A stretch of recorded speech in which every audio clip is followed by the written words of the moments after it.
A Caolha, de Júlia Lopes de Almeida. Voz, Iba Mendes. A Caolha era uma mulher magra, alta, macilenta, peito fundo, busto arqueado, braços compridos, delgados, largo nos cotovelos, grossos nos pulsos, mãos grandes, ossudas, estragadas pelo reumatismo e pelo trabalho, unhas grossas, chatas e cinzentas, cabelo crespo, de uma cor indecisa entre o branco sujo e o louro grisalho, desse cabelo cujo contato parece dever ser áspero e espinheiro, boca descaída, numa expressão de desprezo, pescoço longo, engelhado, como o pescoço dos urubus, dentes falhos e cariados. O seu aspecto infundia terror às crianças e repulsão aos adultos, não tanto pela sua altura e extraordinária magreza, mas porque a desgraçada tinha um defeito horrível. Haviam-lhe extraído o olho esquerdo, a pálpebra descera mirrada, deixando, contudo, junto ao lacrimal, uma fístula continuamente porejante. Era essa pinta amarela sobre o fundo denegrido da olheira, era essa destilação incessante de pus que a tornava repulsiva aos olhos de toda a gente. Morava numa casa pequena, paga pelo filho único, operário numa oficina de alfaiate. Ela lavava a roupa para os hospitais e dava conta de todo o serviço da casa, inclusive cozinha. O filho, enquanto era pequeno, comia os pobres jantares feitos por elas, às vezes até no mesmo prato. À proporção que ia crescendo, ia-se-lhe a pouco e pouco manifestando na fisionomia a repugnância por essa comida, até que um dia, tendo já um ordenadozinho, declarou à mãe que, por conveniência do negócio, passava a comer fora. Ela fingiu não perceber a verdade e resignou-se. Daquele filho vinha-lhe todo o bem e todo o mal. Que lhe importava o desprezo dos outros, se o seu filho adorado lhe apagasse com um beijo todas as amarguras da existência? Um beijo dele era melhor que um dia de sol, era a suprema carícia para o seu triste coração de mãe. Mas os beijos foram escasseando também com o crescimento do Antonico. Em criança, ele apertava-a nos bracinhos e enchia-lhe a cara de beijos. Depois, passou a beijá-la só na face direita, aquela onde não havia vestígios de doença. Agora limitava-se a beijar-lhe a mão. Ela compreendia tudo e calava-se. O filho não sofria menos. Quando em criança entrou para a escola pública da freguesia, começaram logo os colegas, que o viam e vi com a mãe, a chamá-lo o filho da caolha. Aquilo exasperava-o, respondia sempre. Os outros riam-se e chacoteavam-no. Ele queixava-se aos mestres, os mestres ralhavam com os discípulos, chegavam mesmo a castigá-los, mas a alcunha pegou, já não era só na escola que o chamavam assim. Na rua, muitas vezes, ele ouvia de uma ou de outra janela dizerem: o filho da caolha, lá vai o filho da caolha, lá vem o filho da caolha. Eram as irmãs dos colegas, meninas novas, inocentes e que, industriadas pelos irmãos, feriam o coração do pobre Antonico cada vez que o viam passar. As quitandeiras, onde iam comprar as goiabas ou as bananas para o lanche, aprenderam depressa a denominá-lo como os outros e, muitas vezes, afastando os pequenos que se aglomeravam ao redor delas, diziam, estendendo uma mancheia de araçás, com piedade e simpatia: tá aí, isso é para o filho da caolha. O Antonico preferia não receber o presente ao ouvi-lo acompanhar de tais palavras, tanto mais que os outros, com inveja, rompiam a gritar, cantando em coro, num estribilho já combinado: filho da caolha! Filho da caolha! O Antonico pediu à mãe que o não fosse buscar à escola e, muito vermelho, contou-lhe a causa. Sempre que o viam aparecer à porta do colégio, Os companheiros murmuravam injúrias, piscavam os olhos para o Antonico e faziam caretas de náuseas. A caolha suspirou e nunca mais foi buscar o filho. Aos 11 anos, o Antonico pediu para sair da escola, levava a brigar com os condiscípulos, que o intrigavam e malqueriam. Pediu para entrar para uma oficina de marceneiro, mas na oficina de marceneiro aprenderam depressa a chamá-lo o filho da caolha, a humilhá-lo como no colégio. Além de tudo, o serviço era pesado e ele começou a ter vertigens e desmaios. Arranjou então um lugar de caixeiro de venda. Os seus ex-colegas agrupavam-se à porta, insultando-o, e o vendeiro achou prudente mandar o caixeiro embora, tanto que a rapaziada ia lhe dando cabo do feijão e do arroz expostos à porta nos sacos abertos. Era uma contínua saraivada de cereais sobre o pobre Antonico.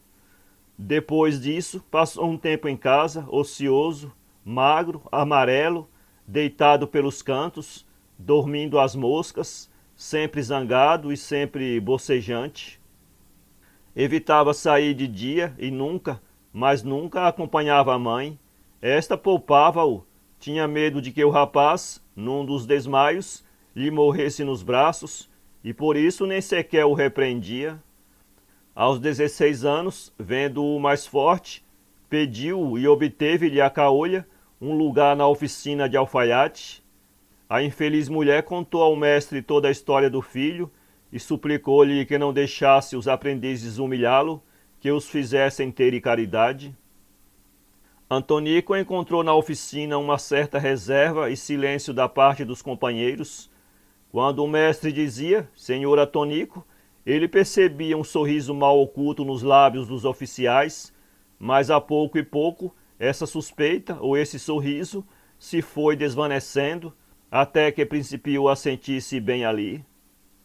Decorreram alguns anos e chegou a vez de Antonico se apaixonar. Até aí, numa ou outra pretensão de namoro que ele tivera, encontrara sempre uma resistência que o desanimava e que o fazia retroceder sem grandes mágoas. Agora, porém, a coisa era diversa. Ele amava como um louco a linda moreninha da esquina fronteira, uma rapariguinha adorável, de olhos negros como veludo e boca fresca como um botão de rosa. O Antonico voltou a ser assíduo em casa e expandia-se mais carinhosamente com a mãe. Um dia, em que viu os olhos da morena fixarem os seus, entrou como um louco no quarto da caolha e beijou-a mesmo na face esquerda, num transbordamento de esquecida ternura. Aquele beijo foi para a infeliz uma inundação de júbilo.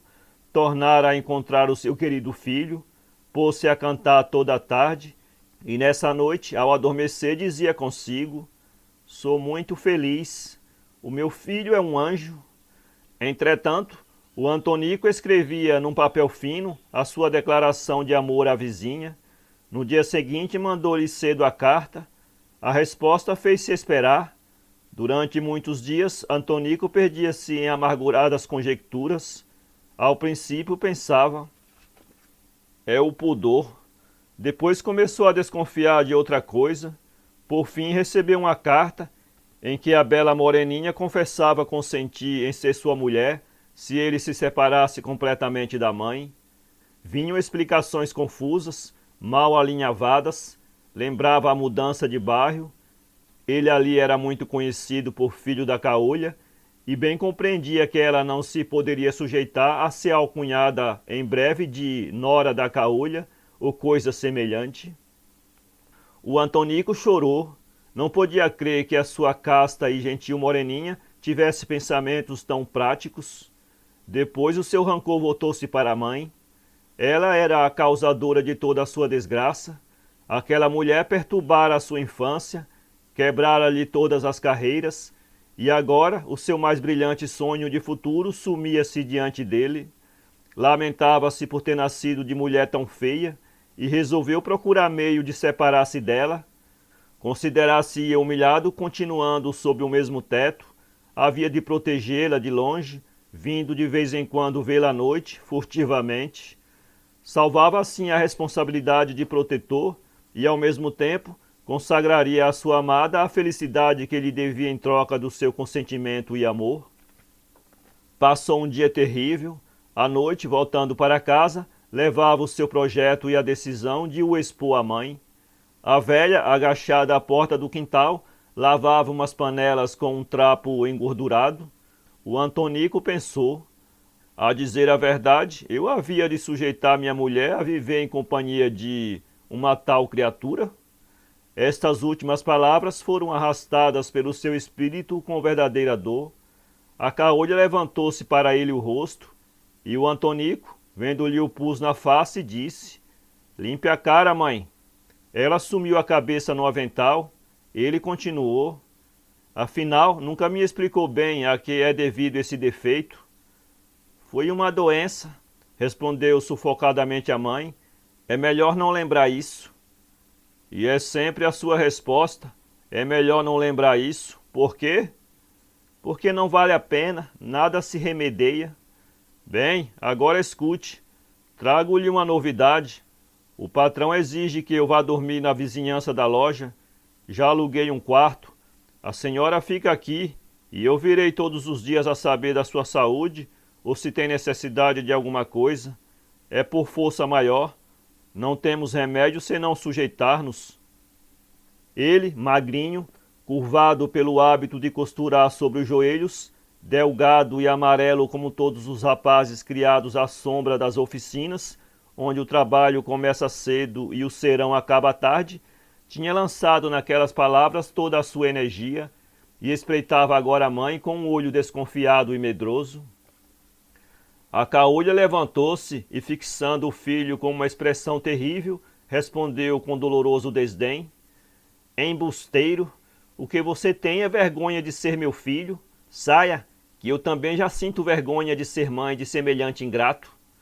O rapaz saiu cabisbaixo, humilde, surpreso da atitude que assumira a mãe, até então sempre paciente e cordata. Ia com medo, maquinalmente obedecendo a ordem que tão feroz e imperativamente lhe dera a caolha. Ela acompanhou-o, fechou com estrondo a porta e, vendo-se só, encostou-se cambaleante à parede do corredor e desabafou em soluços. O Antonico passou uma tarde e uma noite de angústia. Na manhã seguinte, o seu primeiro desejo foi voltar a casa, mas não teve coragem. Viu o rosto colérico da mãe, faces contraídas, lábios adelgaçados pelo ódio, narinas dilatadas, o olho direito saliente a penetrar-lhe até o fundo do coração, o olho esquerdo arrepanhado, murcho e sujo de pus. Via a sua atitude altiva, o seu dedo ossudo, de falanges salientes, apontando-lhe com energia a porta da rua. Sentia-lhe ainda o som carnoso da voz e o grande fôlego que ela tomara para dizer as verdadeiras e amargas palavras que lhe atirava no rosto. Via toda a cena da véspera e não se animava a arrostar com o perigo de outra semelhante. Providencialmente lembrou-se da madrinha, única amiga da caolha, mas que, entretanto, raramente a procurava. Foi pedir-lhe que interviesse e contou-lhe sinceramente tudo o que houvera. A madrinha escutou-o comovida, depois disse: eu previa isso mesmo, quando aconselhava tua mãe a que dissesse a verdade inteira. Ela não quis, aí está. Que verdade, madrinha? Hei de dizer-te perto dela, anda, vamos lá. Encontraram a caolha a tirar umas nódoas do fraque do filho, queria mandar-lhe a roupa limpinha. A infeliz arrependera-se das palavras que dissera e tinha passado toda a noite à janela, esperando que o Antonico voltasse ou passasse apenas. Via o porvir negro e vazio e já se queixava de si. Quando a amiga e o filho entraram, ela ficou imóvel. A surpresa e a alegria amarram-lhe toda a ação.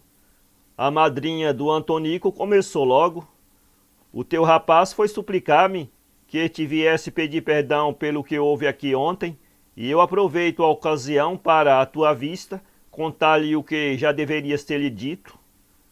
Cala-te, murmurou com voz apagada a caolha. Não me calo, essa pieguice é que te tem prejudicado. Olha, rapaz, quem cegou tua mãe foste tu. O afilhado tornou-se lívido e ela concluiu: Ah, não tiveste culpa. Eras muito pequeno quando um dia, ao almoço, levantaste na mãozinha um garfo. Ela estava distraída e antes que eu pudesse evitar a catástrofe, tu enterraste-lhe pelo olho esquerdo. Ainda tenho no ouvido o grito de dor que ela deu. O Antonico caiu pesadamente de bruços, com um desmaio. A mãe acercou-se rapidamente dele, murmurando trêmula: Pobre filho, vês? Era por isto que eu não lhe queria dizer nada. Para ler esse conto, acesse www.poeteiro.com.